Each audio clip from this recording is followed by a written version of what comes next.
I've been loving the game. So the man right over here in the bottom left-hand corner of the map. Playing with the red Zerg drones, giving the GL to the opponent, we have none other than Rogue. Today's opponent, though, in this best of 5 series, we have the highest ranked Protoss on the planet. With the blue Protoss probes, we have MaxPax. And MaxPax, he has been eating Zerg players for lunch. The last few times I've seen MaxPax play against Zerg, he has looked incredibly clean and very, very dominant. So we'll have to see exactly what ended up going down in this particular series. It is a best of 5, so the first player to win 3 maps will be the victor.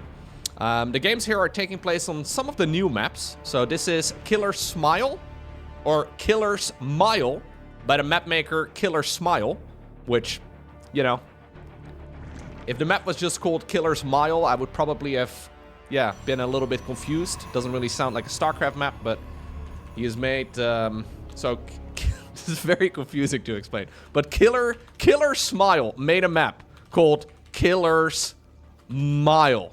There you go, there you go. You know what? I can appreciate a good pun. This map, though, allows for a lot of very easy expansions. So there is this ramp that leads up towards the natural. This is where most of the aggression seems to come from, but if you can somehow, some way defend this section, you can take the base over here, you can take the forward expansion. The 50 even over here on the left is nice and tucked away. So I've seen a few games of PvZ on this map so far, and Protoss players are very fond of Sky Toss. Now, obviously that does require the game to go to distance, and MaxPax in general is very aggressive. If he sees an opportunity, he will certainly grab it with both hands. He was ready to saturate that gas geyser already, but he first needs to build it. I'm assuming we're going to see a Stargate opener again. Stargate into good old Blink Stalker, if I were to make a guess. That is what MaxPax appreciates most of the time and what he likes to go for. A little bit of Oracle harassment into the Blink Stalker. You can get a ridiculous amount of value if you do it correctly. Alrighty. For now, the probe, of course, has blocked the preferred expansion location for Rogue. Then again, though, on a map like this, where your third base is in the direction of where the Protoss player spawned, it's actually not that bad. Usually, if you get your natural expansion blocked, it can be a little bit annoying, but when you think about it, now if the Queen wants to start spreading the injects, right? She wants to start spreading the creep around. She, yeah, can put a tumor right over here or right over here, and it's already a hell of a lot closer to where the Protoss player spawned. Couple Zerglings going around the site. Stargate opener here indeed for MaxPax. No surprise there. He's now sending an Adept across. Overlord trying to see if everything is safe. He wants to make sure that there's no units inside of the base of the Protoss player when he commits with those links. Get a full scout off and maybe save yourself the Overlord as well. Okay. Adept, of course, can be parked right over here. Super annoying. Second Adept right now moving across. Zerglings moving in. Already we have an Oracle building, though. Maybe he just wants to go after that worker from earlier. That's the scouting probe. In the meantime, Adepts are committing over here. Alright. Main base now gets checked by the Zerg player, and indeed he now knows that flying units are going to be hitting the battlefield here in just a moment. Link speed about 10 seconds away from finishing. Trying to get a wraparound, does not quite achieve it on the Adepts. Keeping the Adepts around is actually very important for taking the third base, which I'm assuming is going to be happening here in just a moment. First off, though, he's going to wall himself in fully. And he's actually not going to use the Oracle offensively, so he's giving Rogue the benefit of the doubt that he was already prepared against any sort of Oracle harassment. I think if he would have gone straight across, he could have done a bit of damage, but now Spore Crawlers are finishing up, and Rogue should not really be taking a whole lot of hurt anymore from these Oracles, but, well, no defenses yet over here in the natural. Queens are going to have to maneuver in this spot. Okay. Couple Zerglings do get the wraparound this time around, it seems, but honestly, nice movement here by MaxPax, though, because ultimately, what has he lost at this point? Nothing. Absolutely nothing. Well, it's not going to be true for much longer, but he's getting incredible value here in these early game units. Third Nexus, in the meantime, is about halfway done. It's a little bit delayed, but nothing that is, yeah, too bad here for Max. Roach War now coming up too, by the way. Nearly, well, 5 minutes into the game. Lair is not yet started. Yeah, Rogue really trying to, well, drone as hard as he can. That's basically been his entire early game objective. And look at the worker count right now. Well, he's just finished 5 additional workers, but MaxPax is going toe-to-toe with the Zerg economically, despite not really killing a whole lot of workers. Just forcing out a ton of Zerglings is already more than enough for him. Twilight Council, okay. I swear I haven't seen this game. But Oracle into Blink Stalker is something that MaxPax loves to do. It is absolutely critical for Protoss to keep those Oracles alive. Losing Adepts is okay, but Oracles have a lot of utility later on into the game too. So in this particular match, MaxPax is going just 2 Oracles. Usually he makes 3. Sometimes he only makes 1. It's a little random. +1 melee super late here for Max. That's never gonna, or for Rogue rather, that's never gonna finish in time. Usually if you go +1 melee, you build it in such a way that it finishes as this Protoss attack is coming in. This attack is, well, gonna be done by the time that that upgrade is like halfway done. For now though, using the Oracles here just for Revelation, getting rid of some of the creep tumors and an Overlord or 2. This is, by the way, before Protoss has Blink. So this is a bit of an awkward timing. Generally, Zergs will not be expecting the Stalkers just yet. So Rogue is forced to make a whole bunch of links here. I mean, honestly, at this point, the Evolution Chamber might just die. Yeah, it is going full. Reinforcing Stalker does get picked up, but there we go. Melee attacks level 1 gets denied. Now Blink is going to finish. Beautiful move here, though. I think he may have to recall. No? Are we not going to recall this? He's just going to park his army over here. There's not obviously a whole lot of base defenses at the same time either from Max, but really lovely army movement here by the Danish Protoss. I mean, it is his duty in the early game against Zerg to slow down the economy of the Zerg player.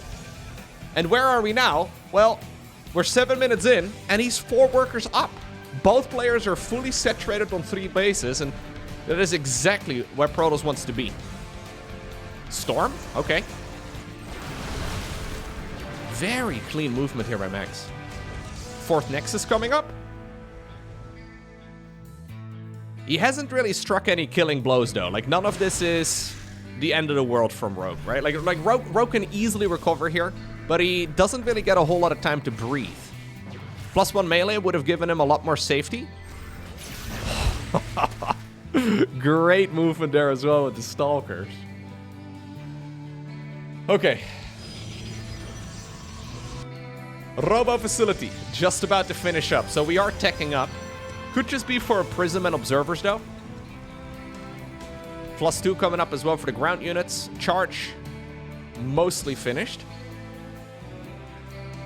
I think Rogue is feeling compelled to now go into almost like a, yeah, like a lair tech all-in. He does have ranged for the Hydras. The speed improvement is finishing up soon. But look at MaxPax, reading his opponent like a book, predicting exactly what's going to be happening. He's already got Storm done. This is still, though, very dangerous, because this Protoss army is flimsy.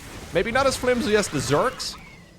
Both players, though, are spec'd into full damage, very little survivability. But as long as the Storms are good, and I mean, there's nothing really to threaten the High Templar. Yeah, as long as the Storms are good, MaxPax can be storming for days. He's now a base, well, effectively up on Zerg. Like, he can now start Zerging the Zerg. Still, though, Hydras need to not be underestimated. He's storming very liberally, too. Energy use case there from the Nexus, that energy recharge ability coming in clutch. I don't think we really need Immortals in this kind of instance. Hydra's going around the side. Another warp-in would be big. In the meantime, though, the reason why we don't see... What a game from Max. The reason why we didn't see any Zealots there is because they were on the other side of the map, demolishing the Zerg's economy. Honestly, a brilliant game there by MaxPax. From start to finish, I really don't think he could have played that much better than he did. Obviously, there's always room for improvement. Because ultimately, there's a million different moves that you can make in a game of StarCraft within the first 10 minutes. But, I mean, that was extremely clean. It's one of those strategies where you're on a razor's edge, though, the entire time. Because he played it so well, the game looked extremely dominant. But there's so many different things that can go wrong. Like, for example, a Zergling run by early on, you lose the first 2 scouting adepts, suddenly you can't take your third. maybe you lose one of the oracles as you're trying to harass, and suddenly you can't really do the stalker follow-up, or when you go for the stalker follow-up, then the zerglings come in with the surround. Like, it's all working because the step before it also worked, if that makes any sense. If any of the previous steps would have changed, MaxPax would have been forced to deviate from plan. But because everything worked out brilliantly for him, he could just keep the ball rolling. And ultimately, you get an avalanche of, well, Protoss. Not a whole lot that Rogue can really do about it. Other than, and this is the frustrating part for him, the only thing he can really do is play better. Yeah, just play better. That's what you gotta do. And that's the worst advice anybody can get. Stargate opener again for Max. I'm assuming we're going to see the exact same playstyle here. It doesn't really have any weaknesses, assuming Protoss does it as well as he did in the previous game. That's, again, the big if. If I were to make a guess, if I was Rogue here, I would probably go for a faster +1 melee. The +1 melee in that previous game was very late. It was never going to finish in time anyways for the Stalker attack, but then he also lost the Evo chamber. Honestly, that previous game from Max has very similar comparisons to the way that Serral plays, where you just look at it and you're like, well, that was... I mean, that was pretty much perfect. That's... not even sure you do against it. You gotta likewise also play, well, nearly perfect, I suppose, and see how it goes. Alrighty. Admittedly, MaxPax versus Serral would always be a banger matchup. And I think always, in those situations, MaxPax does get a little nervous. Serral is a stone-cold killer. Now, this is already different, though. Losing a single adept there, it now means that taking the third is a little bit more dangerous. He doesn't know how many links there are in total. In this particular instance, there's not that many. Normal timing, though, of this Nexus is about 345 to 350, aka right now. Losing the adepts, it means that he's not going to be able to get it right here. Still, though, killing 3 drones in the meantime on the other side of the map with the Oracle is not bad. Rogue is scouting the other side. Doesn't see anything. MaxPax deviating from plan by taking the Twilight Council now before any additional eco. But it does mean that you have to be a little bit more flexible. Timing of the third Nexus is spotted at about 4:12. A good, like, almost half-minute later than when Protoss usually takes it. And it's all due to those adepts dying in the main. So a much better start here for Rogue. How is he celebrating? Well, he lost a bunch of drones, of course. 5 of them in total, actually. Kind of a lot. By 4.5 minutes anyways, because the aggression is not over yet. I would imagine we're going to be seeing a... Like I said, an Evo Chamber, a Roach Warren. I mean, I would love to see them right about right now. MaxPax, by the way, scouting just now as well. Face-checking it with the Oracle. Trying to make sure that he knows whether or not there's like a hidden Roach Warren, or maybe even like a Baneling Nest or a fast lair. Anything along those lines. None of that, though, happening. Okay, so. There's once again the Blink research coming up for Max. Forge. They will be researching the +1 ground. Stalkers are being warped in. So in the previous game, MaxPax was already being adventurous right now with those Stalkers. This is, in my mind, a bit of a newer play that Protoss players haven't been going for too much lately, because they're terrified of mass Zergling. But I think since MaxPax hasn't seen a Evo Chamber anywhere, I mean, you never really know if you've checked every possible spot, but I think he's like 90% certain at this point that there is no quick Evo Chamber. He's moving here before Blink is done. It worked out really nicely in the previous game. And I think it's worked out well so far too, but this is a bit later though than what he did in the previous match, although it's also due to the fact that now the Twilight Council is a little bit quicker, because the third base was delayed. Rogue is in a very similar boat though, just a slightly better position I think than in the previous match, but it all comes down to execution. So now we're not even going to try get the melee, apparently we're going to go straight into missile. Hydra this then is coming up. Stasis Ward's absolutely pivotal. Hydra then will probably once more allow him to go for the ranged upgrade on the Hydras first and then the attacking upgrade. MaxPax hasn't seen any roaches. He hasn't seen any indication that there's going to be Banelings. So he decides to go for a quick Templar Archives again. And we may just end up in a very similar spot where it's once again going to be Hydra Ling versus Stalkers with High Templar and Storm. I don't really see how this is going to be a better timing, though, for Rogue, although it's going to be slightly better. He should be able to arrive slightly earlier on the other side of the map, because he hasn't really taken as much damage this time, but... the damage is not yet over. The aggression is not yet done. Keeping the oracles up here is also important. It is critical, though, that we go for the Storm Research if we want to get it. Maybe MaxPax feels like he can get away without it. I mean, he's going into Charge instead. Not going for Storm at this point, like he did in the previous game. Obviously, this still unlocks Archons. Archon Immortal with Zealots and Stalkers is still very good. I think he meant to make it, though.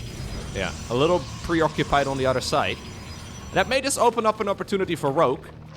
Rogue, though, doesn't know, right? He doesn't know that the Storm is delayed. So he's going Infestation Pit. Movement speed upgrade as well for Hydras is coming up. Zergling run by to the bottom of the map. Oracles, though, show up at the perfect moment. They just scooted in position. Now, they didn't have energy. I don't think to kill every single one of those links, but the Stalkers were also pretty close by. Okay, so Rogue has decided he's not going to commit to a timing attack this time around.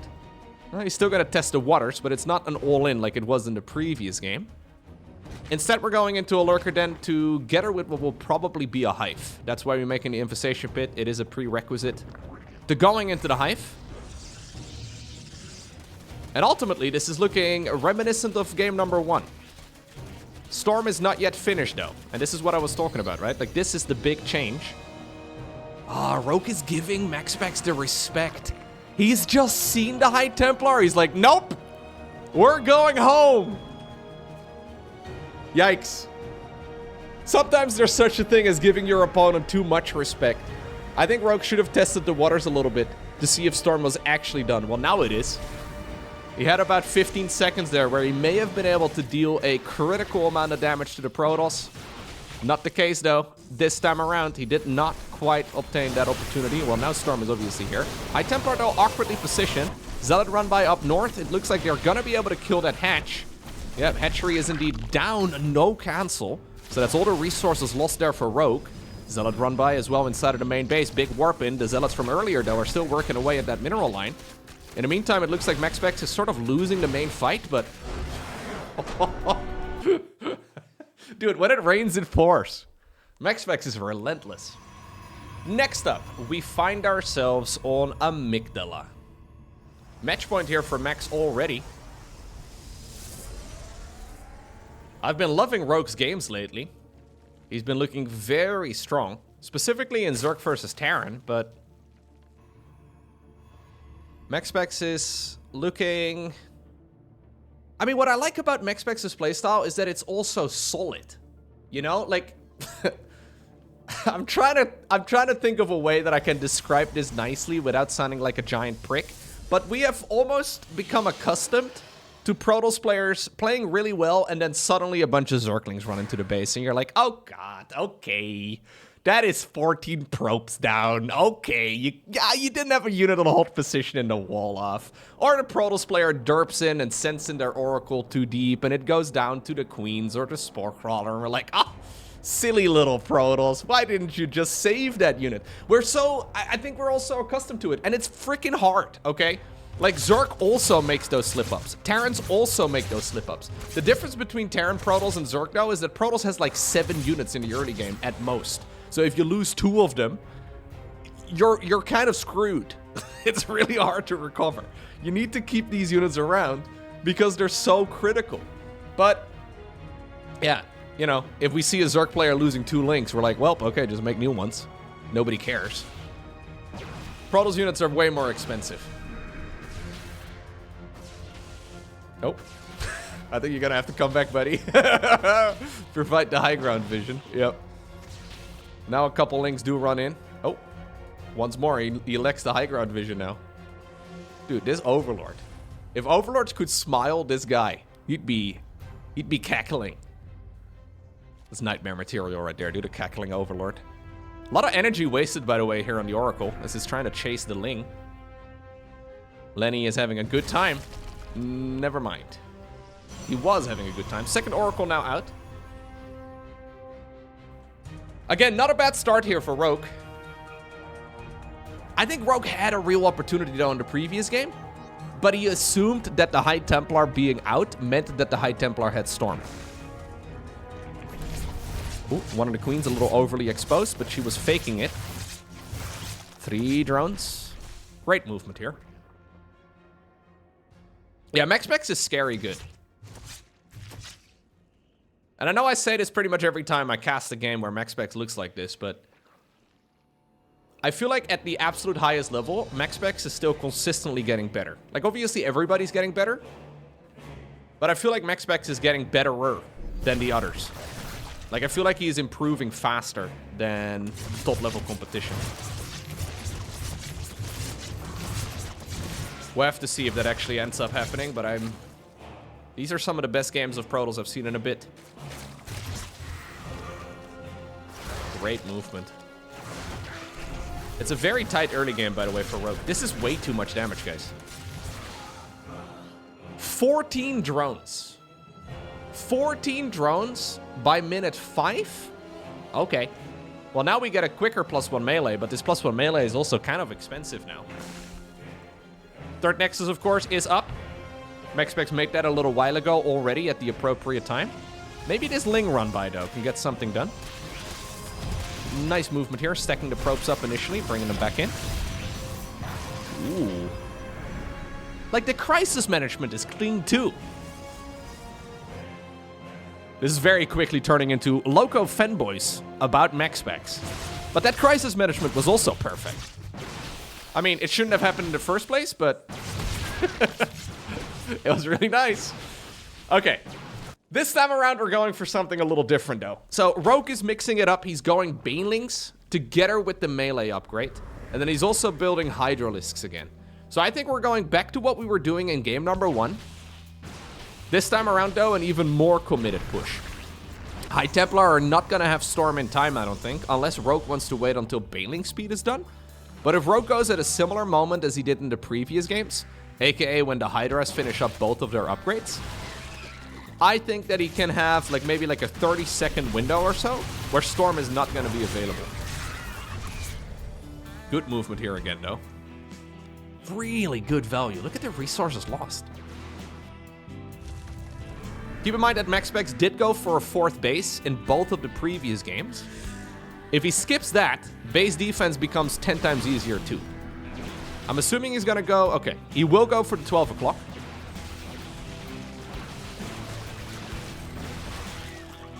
Good blinkies. This is a wide open space, though, so you can create a nice arc over here with the Hydras. And he did, by the way, go Banelings with speed. I guess it will finish up at a reasonable time.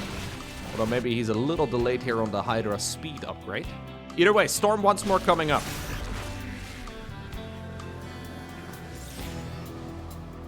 Storm is a big one. I wouldn't mind seeing some chrono boosts on that, but apparently I think MaxPax is a little preoccupied. So what he is doing right now, in his mind here, is winning the fight in 2 minutes from now, right? Like, he knows that the fight is coming. Maybe not even 2 minutes. Any unit killed at this point is a unit that is wiped off the board by the time that the next fight happens. And he's killed an awful lot. Not getting a lucky stasis ward, though. 5 Stalkers have died. 58, 59 Zerglings. Storm is nowhere to be seen. Where's the Banelings, though? Okay. Well, once more. There they go. Not all heroes wear capes, but these guys do. 5 seconds now. Yeah, he should have had these Banelings. He should have had these Banelings done. Rogue is very committed. 73 versus 63 workers. He is now effectively getting Zerged again as the Zerg. So he's going, yeah, he's doubling down. He's going full Baneling, and it'll be very much so up to MaxPax here to play Baneling whack-a-mole. Try to storm every single one of them before they kill you. This is going to be dicey. Very, very dicey. Good first storm. Running with the High Templar, protecting them. Decent second storm. Being very conservative with them. Morphs in the Archon. Bunch of Banelings, of course, in stasis. A few probes have died. Again, Zealot run by on the other side of the map. I can't believe that in the middle of these fights, he's like, you know what I need? Zealots on the other side of the map. Perfect. But you know what? This maximizes the multitasking here for Rogue. And Rogue units have got very little HP. Look at this. Perfect game. Excellent series by MaxPax. Some of the very best Protoss versus Zerg I've ever seen. GG.